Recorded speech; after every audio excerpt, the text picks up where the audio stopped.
గత వైసీపీ ప్రభుత్వం చేసిన నిర్వాకం వలన రాష్ట్రం 10 లక్షల కోట్ల రూపాయలు అప్పుల పాలైందని అనుభవం ఉన్న ముఖ్యమంత్రి నారా చంద్రబాబు నాయుడు ఆ అప్పును దాటుకుని అభివృద్ధి సంక్షేమం వైపు ప్రభుత్వాన్ని నడిపిస్తున్నారని దేవాదాయ శాఖ మంత్రి ఆనం రామనారాయణ రెడ్డి పేర్కొన్నారు. వరికుంటపాడు మండల కేంద్రంలోని ఆండ్రవారిపల్లిలోని ఆండ్రా నాగిరెడ్డి నివాసంలో ఏర్పాటు చేసిన విందు కార్యక్రమంలో ఉదయగిరి శాసనసభ్యులు కాకుల సురేష్, మంత్రి ఆనం రామనారాయణ రెడ్డి పాల్గొన్నారు.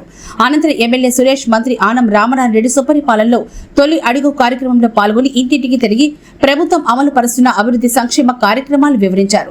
ఈ సందర్భంగా ఆయన మాట్లాడారు.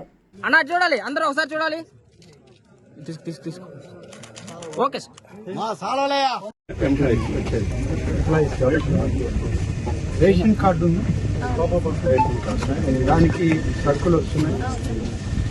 తల్లికి వందనం ఉందమ్మా, పిల్లలు స్కూల్కి పోయేవాళ్ళు దానికి పడ్డాయి. ఇంటర్మీడియట్ చేరుతుందా? ఫస్ట్ ఇయర్ చేరుతుంది కాబట్టి చేరిన తర్వాత రికార్డు రాగానే డబ్బు వస్తుంది. తర్వాత స్టవ్ ఉంటే, గ్యాస్ స్టవ్ ఉంటే దీపం సిలిండర్లు 3 ఇస్తామమ్మా. ఆ 3 ఇప్పుడు మీరు 1 2 తెచ్చుకోండి. డబ్బు కూడా పడిందా? యువతకు ఉద్యోగాలు ఇస్తామన్నా. ఇప్పుడు మెగా డిఎస్సీలో 16,347 ఐవార్ల పోస్టులు మనం అడ్వర్టైజ్ చేసాం. ఇంటర్వ్యూలు అయిపోయి వచ్చే నెల నుంచి వాళ్ళందరికీ ఉద్యోగాలు ఇస్తున్నాం. భూమి ఉందా? భూమి లేదు. భూమి ఉంటే వాళ్ళకు కూడా అన్నదాత సుఖీభవ అని ప్రతి రైతుకి 20,000 ఇస్తామన్నా. అది కూడా ఇప్పుడు ఇస్తున్నాం.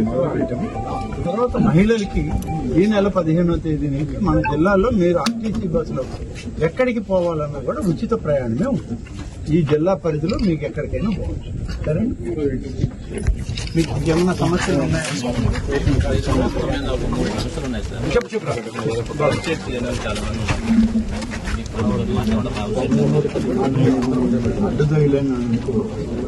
కుటుంబానికి సమస్య, మిగతా సమస్యలు ఏమి ఉంటే ఒక అర్జీ రాసి ఎమ్మెల్యే గారికి ఇవ్వండి. ఇళ్ల స్థలాలు కానీ ఇల్లు కానీ వేరే వాళ్ళకి ఇవాళ మీకు ఇళ్ల స్థలం, ఇల్లు మీకు సమస్య ఉంటే మీరు చెప్తే, ఎందుకంటే రికార్డు కాబట్టి మీ సమస్యను మాత్రమే చేసుకోగలం మేము. వారికి మీరు ఉంటే రాసి ఇవ్వండి, తప్పలేదు. ఎంతమందికి కావాలన్నా ఇళ్ల స్థలాలు, ఇల్లు ఇస్తాం, ఇవ్వడానికి సిద్ధంగా ఉన్నాం.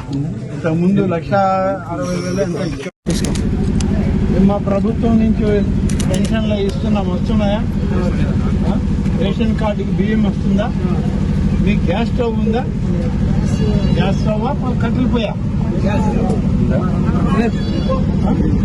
ఉందా నాయన?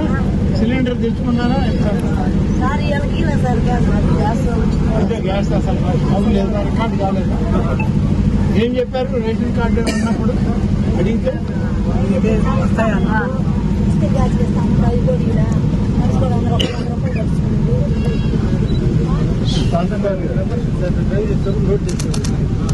ఇప్పుడు అన్నీ మీరు ముఖ్యమంత్రి గారి కొడుకు